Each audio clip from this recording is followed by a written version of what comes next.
कुंभमेळ्यासाठी तपोवनातील झाडे तोडण्यावरून सामाजिक कार्यकर्ते अंजली दमानिया यांची प्रतिक्रिया समोर येते, पाहूयात।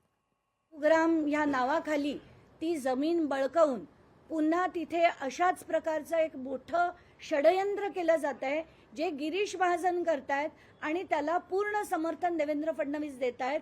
म्हणून मला असं वाटतं की आत्ताच्या घटकेला नाशिकची जी जनता लढतीये ती तपोवनासाठी लढतीये, तिथल्या झाडांसाठी लढतीये। आणि मला खरंच म्हणजे ती जी दृश्य बघितली की छोटी छोटी मुलं त्या झाडाला पकडून उभी आहेत, तरी सुद्धा या लोकांना फक्त पैशाची जी हाव सुटली आहे ती बिलकुल नाशिककर खपून घेणार नाही। आणि ताकदीने महाराष्ट्रातल्या सगळ्या जनतेने तिथे पाठीशी उभं राहायला पाहिजे, कारण हा नाशिकचाच विषय नाहीये।